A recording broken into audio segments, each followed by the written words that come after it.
பூமாதேவி அன்பர்கள் அனைவருக்கும் வணக்கம். இந்த நாளும் இனி வரப்போகும் நாட்களும் அனைவருக்கும் இனிமையானதாக அமைய வாழ்த்துக்கள். நவராத்திரியின் 8ஆம் நாள் மிக புனிதமான நாள். இன்று லலிதா சகஸ்ரநாமாவளியின் 8ஆம் பாகத்தை பக்தியுடன் பாராயணம் செய்வோம். அம்மையின் அருள் நம்மை பாவங்களிலிருந்து காப்பாற்றி சுப சித்திகளையும் ஆனந்தத்தையும் அளிக்கும்.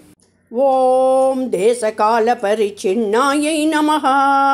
ஓம் சர்வகாயை நமஹ. ஓம் சர்வமோகின்யை நமஹ. ஓம் சரஸ்வத்யை நமஹ. ஓம் சாஸ்திரமய்யை நமஹ. ஓம் குகாம்பாயை நமஹ. ஓம் குஹ்யரூபிண்யை நமஹ. ஓம் சர்வோபாதி விநிர்முக்தாயை நமஹ. ஓம் சதாசிவபதிவ்ரதாயை நமஹ.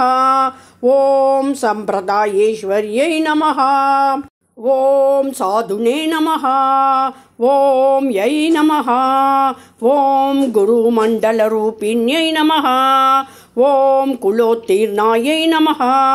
ஓம் பகாராத்யாயை நமஹ. ஓம் மாயாயை நமஹ. ஓம் மதுமத்யை நமஹ. ஓம் மஹ்யை நமஹ. ஓம் கணாம்பாயை நமஹ. ஓம் குஹ்யகாராத்யாயை நமஹ. ஓம் கோமலாங்யை நமஹ. ஓம் குருப்ரியாயை நமஹ. ஓம் ஸ்வதந்திராயை நமஹ. ஓம் சர்வதந்திரேஷ்யை நமஹ. ஓம் தட்சிணாமூர்த்திரூபிண்யை நமஹ. ஓம் சனகாதி சமாராத்யாயை நமஹ. ஓம் சிவஜ்ஞானப்பிரதாயின்யை நமஹ. ஓம் சித்கலாயை நமஹ. ஓம் ஆனந்தகலிகாயை நமஹ. ஓம் பிரேமரூபாயை நமஹ. ஓம் பிரியங்கர்யை நமஹ. ஓம் நாமபாராயண பிரீதாயை நமஹ. ஓம் நந்தி வித்யாயை நமஹ. ஓம் நடேஸ்வர்யை நமஹ. ஓம் மித்யா ஜகதிதிஷ்டானாயை நமஹ. ஓம் முக்திதாயை நமஹ. ஓம் முக்திரூபிண்யை நமஹ. ஓம் லாஸ்யப்ரியாயை நமஹ. ஓம் லயகரியை நமஹ. ஓம் லஜ்ஜாயை நமஹ. ஓம் ரம்பாதிவந்திதாயை நமஹ. ஓம் பவதாவசுதாவ்ருஷ்ட்யை நமஹ. ஓம் பாபாரண்யதவானலாயை நமஹ. ஓம் தௌர்பாக்யதூளவாதூளாயை நமஹ. ஓம் ஜராத்வாந்திரவிப்ரபாயை நமஹ. ஓம் பாக்யாப்திசந்திரிகாயை நமஹ. ஓம் பக்தசித்தகேகி கணாகணாயை நமஹ. ஓம் ரோகபர்வததம்போளயே நமஹ. ஓம் மிருத்யுதாருகுட்டாரிகாயை நமஹ. ஓம் மகேஸ்வர்யை நமஹ. ஓம் மகாகால்யை நமஹ. ஓம் மகாக்ராசாயை நமஹ. ஓம் மகாசனாயை நமஹ. ஓம் அபர்ணாயை நமஹ. ஓம் சண்டிகாயை நமஹ. ஓம் சண்டமுண்டாசுரநிஷூதின்யை நமஹ. ஓம் ஷராஷராத்மிகாயை நமஹ. ஓம் சர்வலோகேஸ்யை நமஹ. ஓம் விஸ்வதாரிண்யை நமஹ. ஓம் திரிவர்கதாத்ரியை நமஹ.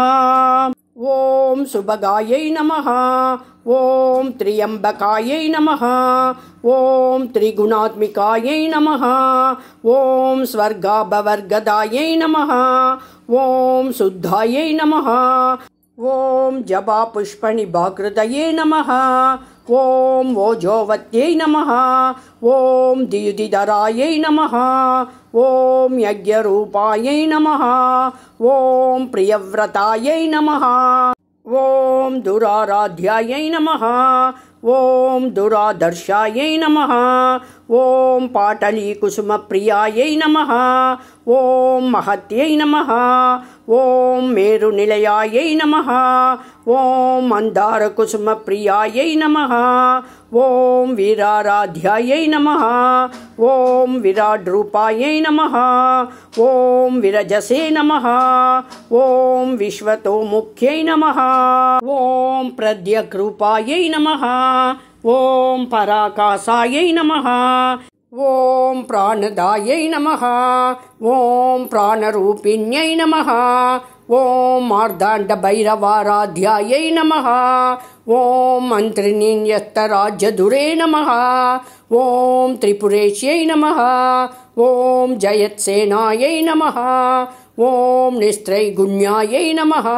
ஓம் பராபராயை நமஹ. ஓம் சத்யஜானானந்தரூபாயை நமஹ. ஓம் சாமரஸ்ய பராயணாயை நமஹ. ஓம் கபர்தின்யை நமஹ. ஓம் கலாமாலாயை நமஹ. ஓம் காமதுகை நமஹ. ஓம் காமரூபிண்யை நமஹ. ஓம் கலாநிதயே நமஹ. ஓம் காவ்யகலாயை நமஹ. ஓம் ரசஞ்சாயை நமஹ. ஓம் ரசசேவதையே நமஹ. இன்றைய 8ஆம் நாள் பாராயணத்தை நிறைவு செய்தோம்.